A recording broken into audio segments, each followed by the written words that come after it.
thanks a lot, you know.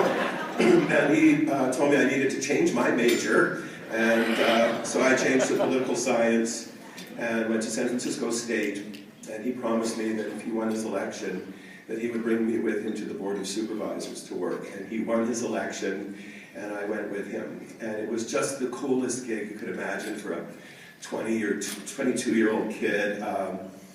The first openly gay elected official in the state of California, one of a handful of pioneers in the whole world. And I got to work on everything from getting a stop sign put in at a dangerous intersection to finding funding for mental health programs for the Latino community in the Mission District, and the first gay rights ordinance.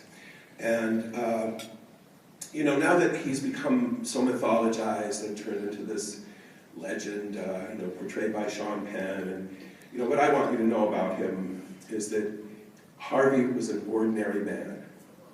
And in his life, he experienced all of the failures and defeats and humiliations that most of us have to endure.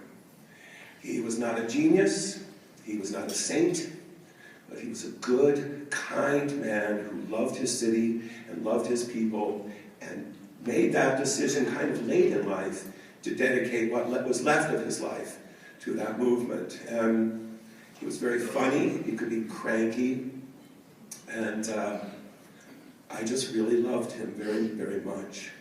And on November 27th, 1978, I got into work early because his assistant, Ann Cronenberg, was up in Seattle visiting her parents for the Thanksgiving holiday. I knew there was going to be a lot of work to be done, and I wanted to impress Harvey, so I was there before he got there. But he was annoyed because I'd left a file that he needed back at my apartment on Castro Street. And he was kind of abrupt, and he said, "Go home and get the file, and I'll see you later." And he could tell from my face, you know, that I was crestfallen. And he said, I'm sorry, it's just been a tough day already, and you go down there and get the file, and local 2, the hotel workers, is picketing the patio cafe, so walk by and give them my regards. So I went back to Castro and got the file and did a few rounds on the picket line, and the 24 Divisadero bus pulled up at the corner of Castro 18th, and a woman that I didn't know yelled at me out the window, "Cleve, somebody shot the mayor." George Moscone was a charismatic, incredibly handsome, amazing, kind of traditional Italian-American Democratic politician, but he'd embraced the gay community.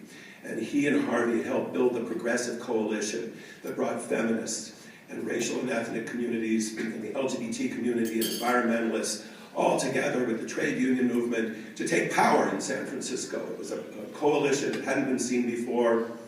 And as I got in the taxi and I'm saying, hurry, get to City Hall, I'm trying to think who would kill George Moscone. I got in on the west side of the building. The mayor's offices are on the east side of San Francisco City Hall. The supervisor's chambers on the west side. I was looking for Harvey, and I raced up the grand stairway, you know, calling out, "Harvey, where are you?" And I came to the hallway where their offices opened into, and I had a key, and I let myself in, and I turned around the corner, and I see his feet sticking out into the hallway. I knew it was Harvey because he had only one pair of dress shoes, a pair of secondhand wingtips that he bought at a thrift shop. And I remember walking down the hall and peering around the corner into the office and seeing him there. I had never seen a dead person before, and I have seen many since, but nothing comes close to the horror of that first moment when you see right there what bullets do to flesh and bone and brain. And what went through my head was, it's over. It's all over now. We were trapped in the office while they bundled up the bodies, and we found the tape that Harvey had left because he predicted his assassination. I'd heard of the tape, and I made fun of him. I said, "Harvey, you're not important enough to get shot. Who do you think you are, Dr. King? Bobby Kennedy? Don't worry, you're not important enough to get shot." And we sat in his office and listened to his voice while his body's lying 6 feet away, and all I could think was, it's over. I've lost my friend. He was like my dad. He was our leader. How can we go forward? It's all over now. And then the sun went down, and the people began to gather, gay and straight, gay and straight, young and old, black and brown and white, immigrant and native born. And we lit our candles and we marched, first thousands, then tens of thousands. And we filled Market Street, this river of candlelight.